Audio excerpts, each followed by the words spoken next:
বন্ধুরা প্রথমে এই টিকটক ভিডিওটা দেখো, এরপর এই ভিডিওর ফানি কমেন্টস পড়বো। Let's go. থামো, তোমরা আমাকে কেন ভুল কাজে ব্যবহার করছো? আমি তো শুধু স্বাদ বোঝার জন্য তৈরি হয়েছি, নোংরা জায়গা চাটার জন্য নয়। দয়া করে আমাকে দিয়ে ওইসব চাটবে না। তোমরা কি জানো এসবের ফলে আমার কি ক্ষতি হয়? ঘা বা আলসার, ফাঙ্গাল ইনফেকশন, এইচপিভি ও ক্যান্সারের ঝুঁকি, মারাত্মক দুর্গন্ধ। এছাড়া ওইসব জায়গার ভাইরাসে আমার সর্বনাশ হওয়ার আগেই তোর চাটনি খাওয়া বন্ধ কর, আর তোর চাটাচাটি করা বন্ধুদের মেনশন করে সতর্ক করে এইসব রোগের হাত থেকে বাঁচা। পুলিশকে ফোন দেবো। প্লিজ আমাকে ক্ষমা করে দাও, প্লিজ প্লিজ আমাকে ক্ষমা করে দাও, প্লিজ। तो चलिए शुरू करते हैं। আমি যেটা চাটি ওটাতে কোনো গন্ধ নাই। যতই বলো চাটাচাটি করা বাদ দিব না।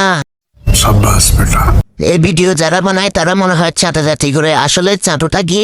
আমি বলুম না, আমার শরম করে।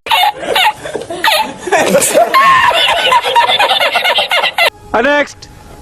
দেহি দেহি সাইড দাও, সাইড দাও, মুই আইতাছি। পাতলা খান রকেটের গতিতে আইছি, মোরে আটকানের ক্ষমতা কোনো মাইনকেন নাই। রাস্তার ধারের পচা ফুচকার চটপটি গেলছো না, এখন বোঝো ঠেলা। মগো পার্টি শুরু হয়ে গেছে। প্যাডের মধ্যে এখন ডিস্কো ড্যান্স দিমু। প্যাডের মধ্যে গুড়গুড় শব্দ পাও না?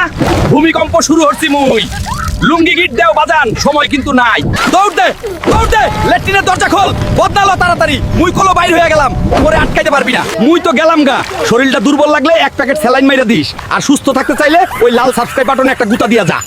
तो चलिए शुरू करते हैं। গু সাহেবের বাড়ি কি বরিশাল নাকি? এটা মেয়েদের ফ্যাট ছাড়া আর কিছু না, আই এম শিওর।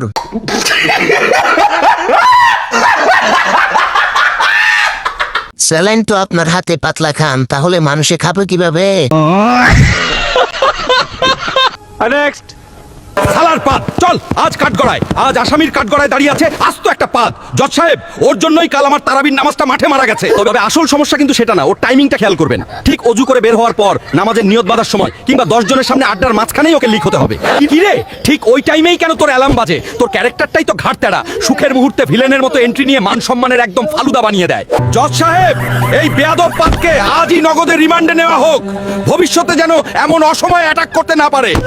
একটু চুপ থাকো উকিল সাহেব, চলো আমরা তার মুখে শুনি। হ্যাঁ হ্যাঁ, আমি দোষী, কিন্তু ভাজা পোড়া খেয়ে আপনারা বাথরুম চেপে রাখলে আমার কি দোষ? জোর করে আর কতক্ষণ আটকাবেন? সাইলেন্ট মোডে কোন দিক দিয়ে লিক করবো টেরও পাবেন না। Order, order. উল্টাপাল্টা খেয়ে পেটে গ্যাস বানানোর অপরাধে আর লোক সমাজে পরিবেশ দূষণ করার দায়ে এই আদালত পাতকে ঠিক সময় বাইরে আসার নির্দেশ দিচ্ছে। क्या बोलूं मैं इस पे? तो चलिए शुरू करते हैं। পাতটা তো অনেক সুন্দর, একদম হাওয়াই মিঠাইয়ের মতো। আগে তো শব্দ শুনেছি, এখন নিচ্ছকে দেখলাম।